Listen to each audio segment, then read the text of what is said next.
Hello there, this is the World News at 12 on the Voice of the People, 90.3 FM. My name is Chioma Innocent. And I am Kayla Abraham, and these are the top stories.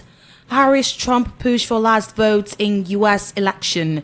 SDP presidential candidate laments Tinubu government squeezing Nigerians like oranges. Drugs and illicit substances recovered from APC senator's house in Kwara State. Ministers in panic over looming cabinet reshuffle, and PDP's push for Damagum's tenure extension intensifies. Details now.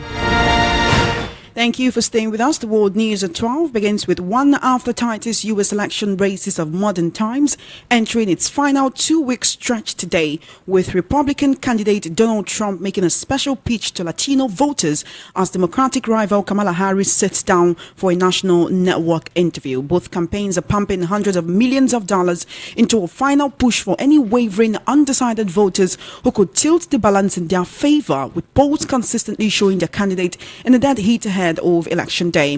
Whatever the outcome, Americans will make history on November 5. They will either elect the first woman president in the world's leading superpower, or they will put the first convicted felon into the White House. Vice President Kamala Harris, who only threw herself into the race in July when President Joe Biden made the decision to drop out and endorse her instead, will give a television interview to NBC today. Meanwhile, back home in Nigeria, the 2023 presidential candidate of the Social Democratic Party, SDP, Adebayo, has accused the government of President Bola Tinubu of mismanaging Nigeria's economy. According to him, some of the policies introduced by the Tinubu government are not fit for the Nigerian economy. Speaking during an interview with journalists, Adebayo criticized some of the policies of the current administration, including the removal of petrol subsidies and the flotation of the naira, noting that it's brought more hardship to the citizens. He also lamented that the planned increase in tax to be paid by citizens while the government is not fulfilling its own responsibilities is unacceptable. The former SDP presidential candidate said what the Tinubu government is doing can be likened to squeezing the juice out of oranges. He stated, and I quote, "Anybody who tells you that we should remove subsidy from an underdeveloped economy where productivity is low had F9 in economics," end quote. In a recent development, the National Drug Law Enforcement Agency (NDLEA) has revealed that drugs and illicit substances were recovered from the residence of Senator Oyelola Yisa Ashiru, representing Kwara South in Ilorin, Kwara State. During a press briefing at its headquarters in Abuja, the NDLEA spokesman Femi Babafemi disclosed that the raid on the APC Senator's GRA residence, which took place earlier in February, led to the arrest of two of his aides. The agency also stated that the senator's recent attack on its integrity was driven by personal vendetta. The NDLA stated that the personal house of the senator had been raided in the recent past, where drugs and illicit substances were recovered while two of his aides were arrested. The agency also noted that two of his aides had recently been arrested for drug-related offences. It therefore noted that these encounters must have been responsible for the senator's recent outburst and false allegation, the type that nobody within and outside the government has ever labelled against the NDLEA before now. The disclosure came after Senator Ashiru accused the agency of being corrupt and compromised during the Senate plenary debate. In another development, indications have emerged that several ministers in President Bola Tinubu's cabinet are gripped by anxiety over a potential reshuffle as speculations mount regarding their performance and contributions to the renewed hope agenda. This development follows recent comments from Bayo Onanuga, special advisor to the President on Information and Strategy, who hinted at an impending cabinet reshuffle aimed at evaluating the effectiveness of the ministers. Those found lacking in activity and contribution could face removal from their positions. Criticism of the current ministers has been growing, with arguments that many were appointed based on political patronage rather than merit. Prior to the announcement of the cabinet appointment, there were high expectations for a team predominantly composed of technocrats, further fueling dissatisfactions among observers. According to sources close to the president, revealed that before the president's two-week trip to the United Kingdom, a comprehensive performance review of the ministers was prepared by Hadiza Bala Usman, special advisor to the president on policy coordination and head of the Central Delivery Coordination Unit. It is understood that Usman has taken on the challenging task of compiling this performance data, a job she has reportedly executed diligently. Now, governors elected on the platform of the People's Democratic Party (PDP) will meet today to decide whether the much-anticipated National Executive Committee meeting of the party scheduled for Thursday will go ahead as planned.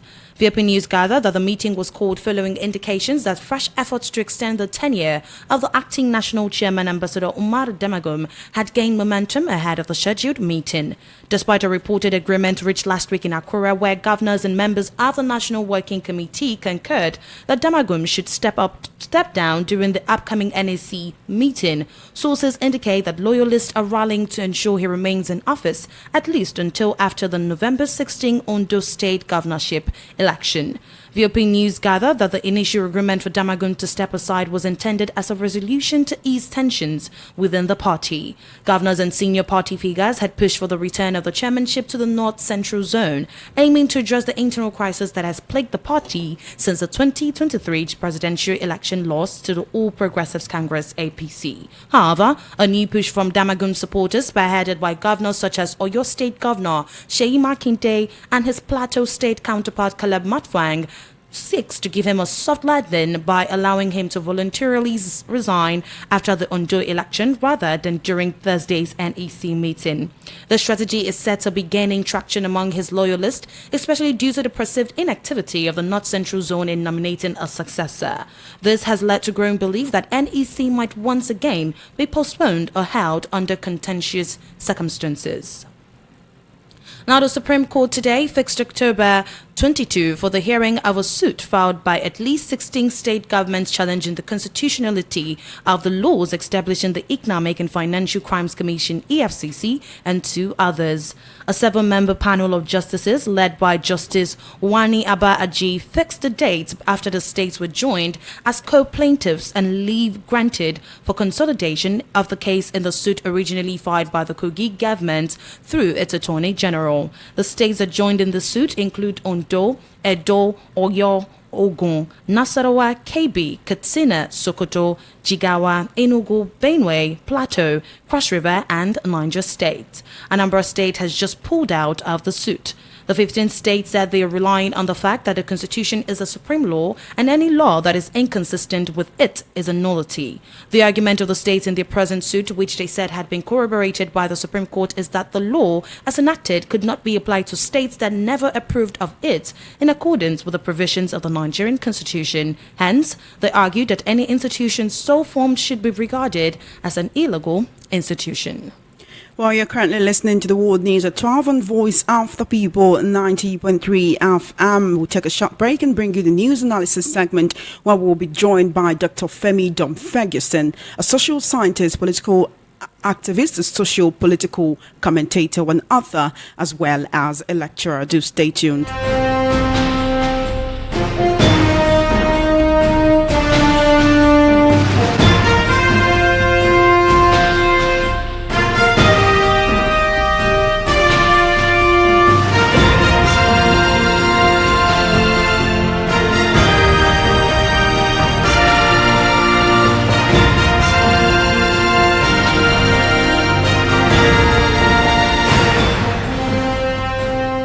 We have Dr. Dom-Ferguson joining us. Thank you so much, Dr. Ferguson, and good afternoon to you. Yeah. Can you hear me, Dr. Ferguson? Yes, joining. How are you doing today? Good afternoon. Thank you for joining us. Yeah. I would like to begin the World News at 12. Today, the analysis segment with the Minister of the FCT, Nyesom Wike, coming out to say that he revoked the land that was allocated to Julius Berger in Abuja in order to build 40 houses for judges. Can you hear me, sir? Are you with me, Dr. Dom-Ferguson? I can hear you. I can hear you. Okay, great. Now, Wike is saying he revoked the land that was allocated to Julius Berger to build 40 houses for judges. Now, I want you to also recall that the judiciary recently got a 300% pay rise, which the implementation has started. Wike is saying that in order to insulate the judiciary from manipulation and interference, it's important to review their conditions of service, their remuneration, and make sure that they are comfortable. reshuffle. Is this really enough to stop the judiciary from being manipulated, or is this a way, like some Nigerians and some political analysts have said, for the ruling party to bring the judiciary to their side and make it do their bidding?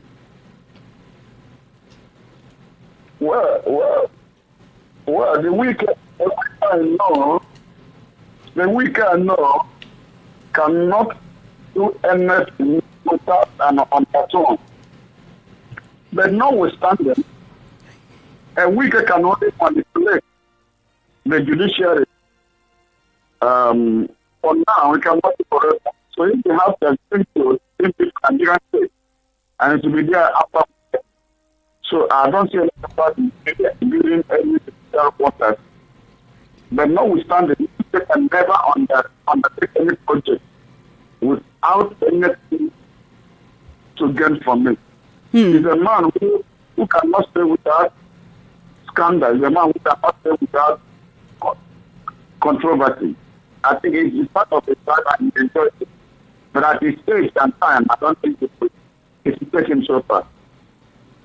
So you believe that he's doing this because he has something to gain from it. What about the Julius Berger, which that land originally belonged to, which it was allocated to, and now it's been revoked?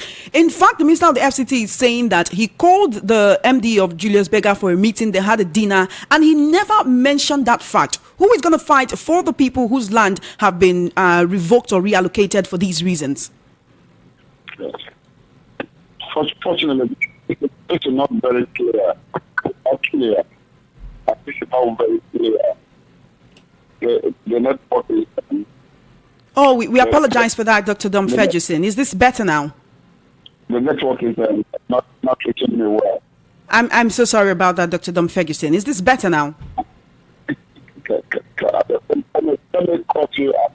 Yes. We will try to give you a call again. Thank you so much, Dr. Dom Ferguson. We have been speaking to Dr. Femi Dom Ferguson. He's a political, social, and national affairs analyst right here on the World News at 12. We have quite a number of issues to discuss today, issues that affect you and I as Nigerians. Now, the presidential candidate of the Social Democratic Party in last year's election has come out to say, welcome back, Dr. Dom Ferguson. Thank you for joining us.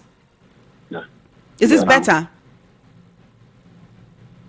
Hello, Dr. Femi Ferguson. Are you there? I'm there with you. Is this better? Can you hear me better now?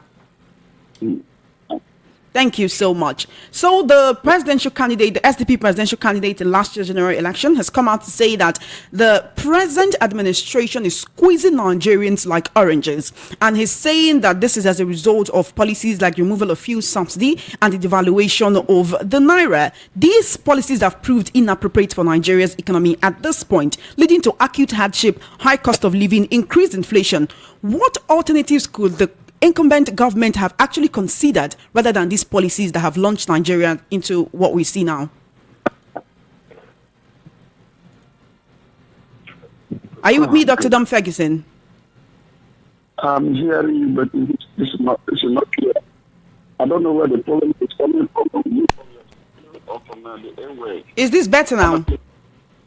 Okay, I can hear you now. Thank you so much.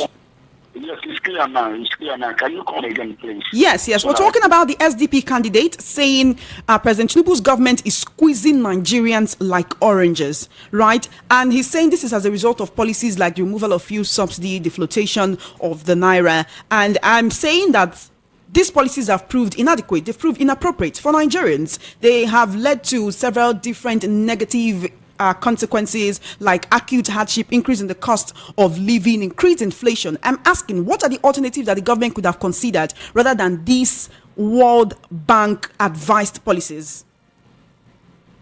We are not the first state in Africa, the first country to have hit the rock in terms of our economy. Around 10 or 15 years ago, or even up to 20 years ago, when Brazil suffered economic hardship, that they went to World Bank for bailouts. World Bank, but before them, Brazil already have a grown-up economy that is structured and put in a according to the economic way and the climate of their country, they were able to set up a certain economic template that is only ideal for Brazil. So when they fall on a World Bank bailout, on World Bank assistance, it did not affect them. They were able to use it to cushion, and Brazil came back and stand on their feet. But here in this country, we are just like a child before the wind, and it's being tossed up and down. We don't have any economic template in this country that can see us through, whether we are getting loan from the World Bank, whether we are getting from the BRICS, whether we are getting from other countries. We have no economic template. We have no structure on the ground that can be able to carry it and be able to see us through. I'm sorry if I'm telling you that the actors in our economic sector, in our financial, life are not the kind of people. I don't want to begin to call names, but I know when Nigeria was in a mess, when the military handed over to a new civilian, the first time we are trying to experience a very full-blown democratic government after the military incursion for so many years. The man called Obasanjo was able to go around the world to pick men and women of integrity, men and women of experience, men and women of expertise, men and women that have what it takes to be able to drive a world-class economy in a certain complex country like Nigeria. He was able to play hard and get people in the central bank. You're talking about former President Olusegun Obasanjo. Yeah, able to lay people like Ngozi Okonjo-Iweala, people like so many great guys that we were able to bring down from different parts of the world to assemble them in Nigeria. So is the problem the people in the president's cabinet? Exactly. They do not have strong economic policies that can push the nation forward, and that's why they're taking advice from the World Bank. They don't have any economy that they can be able to drive the Nigerian state. We're supposed to have our own template. We're supposed to have our own structure, economic structure. We're supposed to have a homegrown economic template that can be able to identify with our yearnings and our complexes. Not going to depend.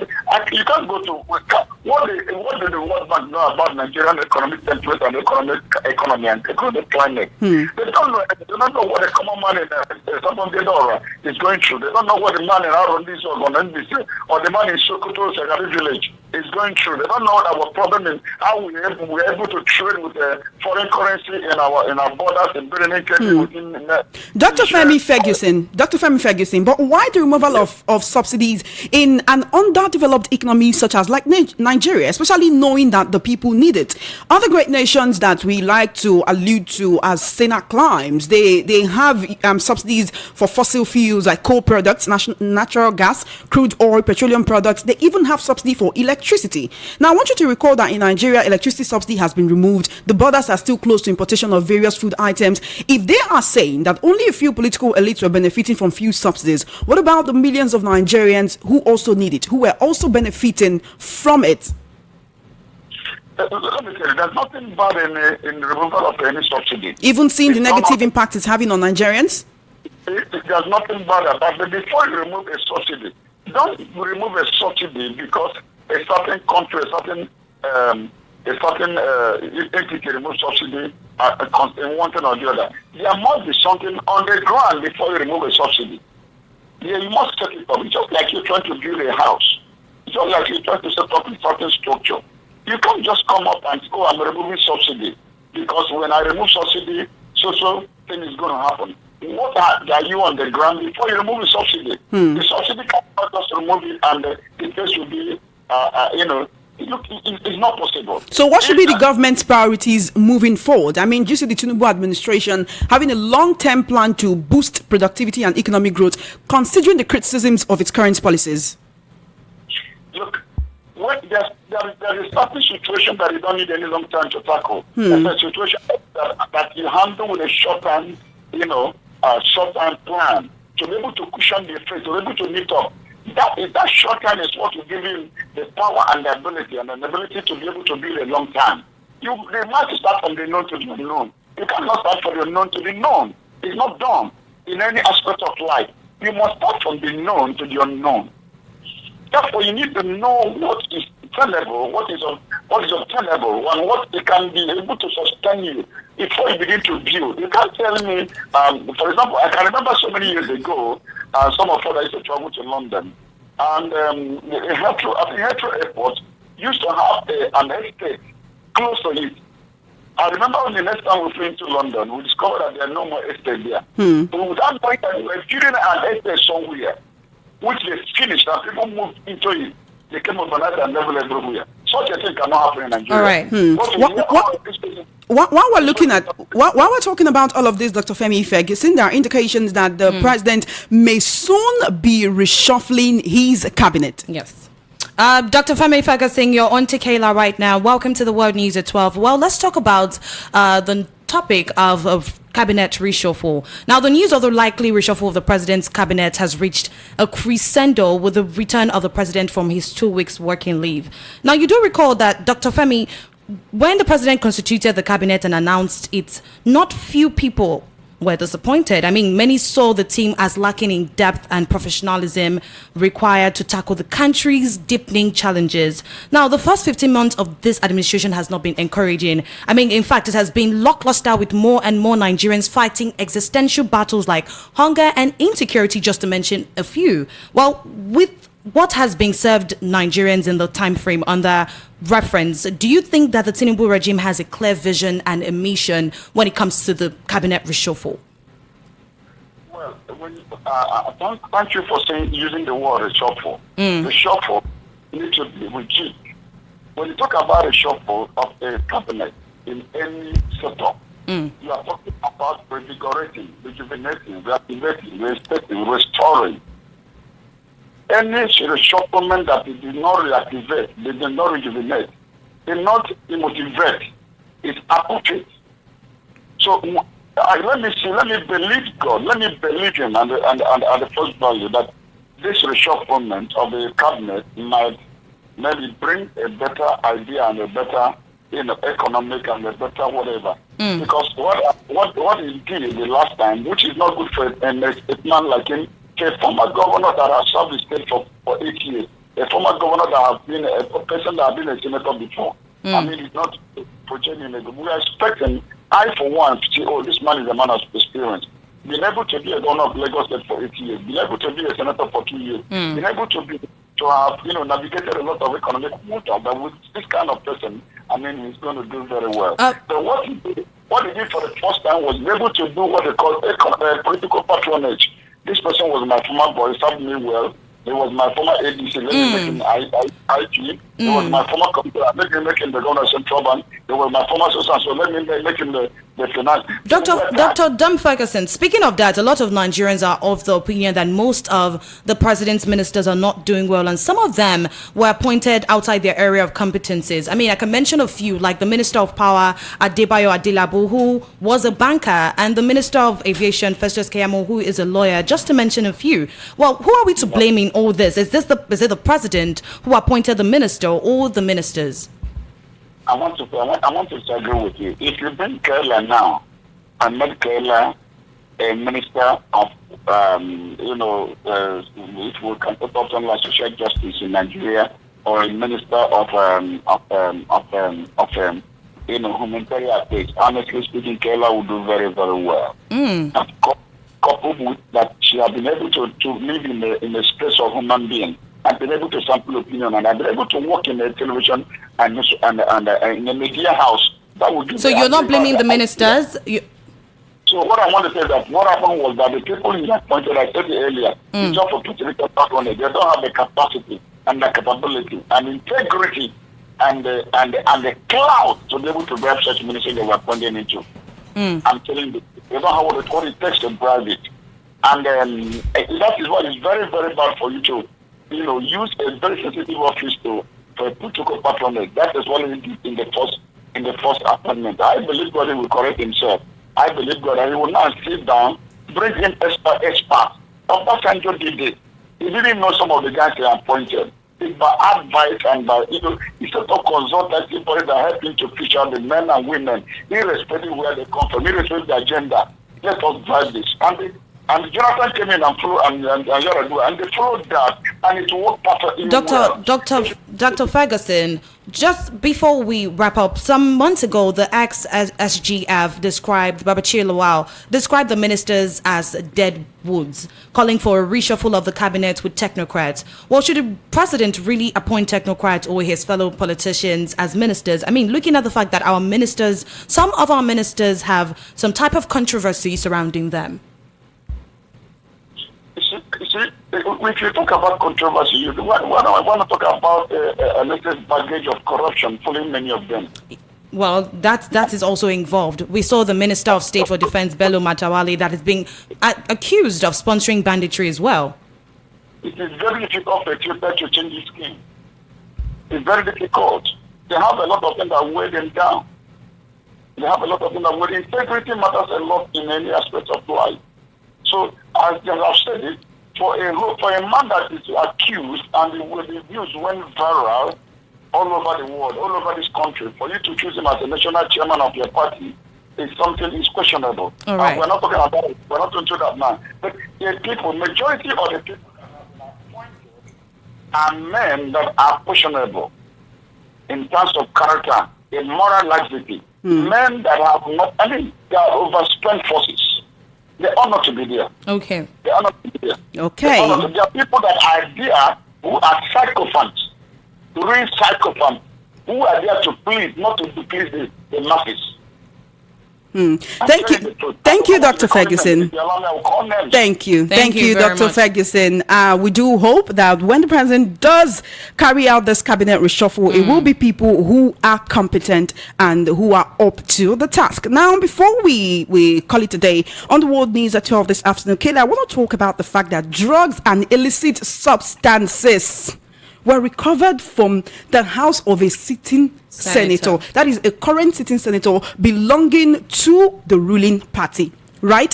And just recently, this person came out and was spewing several vituperations against the NDLEA, talking about the way that they carry out many of their actions, where they carry out many of their raids. And the NDLEA came out to say, look, we raided this person's house and we arrested 2 of his aides with illicit substances. Right? How exactly do we have a sitting senator and we're finding illicit substances? Do you expect that the ruling party will probe this person, will distance themselves from this person? You know, Nigerians have been saying there's no transparency in this government, the anyhowness of the Nigerian state and of the emanating from the federal government. Would you expect that the APC would actually push this person away from themselves and say, look, we need to distance ourselves from this person to show that we are not who Nigerians say or think we are? I mean, like, just to answer your question, I really, really hope.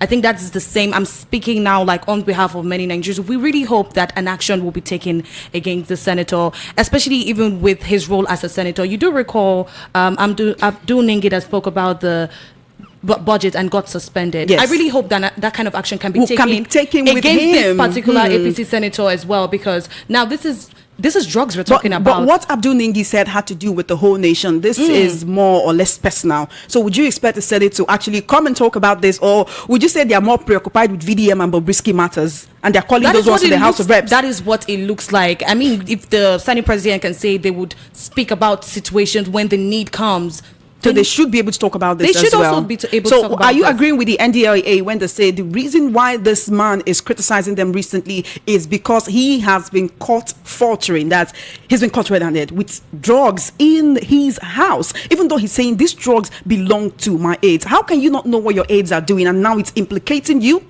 The anyhowness that people always say, the Nigerians always say, is present in this nation. Would we still see it come to play at this point? Would the president, would the party leadership arise and say, look, you're putting a dent on our party image and we need to distance ourselves from you? Do you see that happening? I mean, like I said, I hope there will be an action, because we've seen certain political elites. Who was it that said, I'm sorry about that, who was it that said, when you join the ruling party, that all your sins are forgiven? Is that what we're going to see here? I mean, I also hope this is not what we're going to see here. I really, really hope this is not what we're going to see here. I would like to see more investigations and, you know, taking about this man, the Senator Ashuru. I can't really wait, and I hope we all hope to see actions and prosecution taken against Senator Ashura. And of course, we urge the NDLA to continue carrying out their requisite duties, no matter whose ox is girt. Well, that is a wrap on the World News at 12. Just before we round up, let's take a look at the top stars again. You heard that Harris and Trump push for last vote in U.S. elections. SDP presidential candidate laments Tinubu government squeezing Nigerians like oranges. Drugs and illicit substances recovered from APC Senator's house in Kwara State. Ministers in panic over looming cabinet reshuffle. And PDP's push for Damagum's tenure extension intensifies. That is a wrap on the World News at 12. My name is Chioma Innocent. And I am Kayla Abraham. Good afternoon and thank you for listening. Do stay tuned. Coming up shortly, Alhaji Action is here for Area Matter.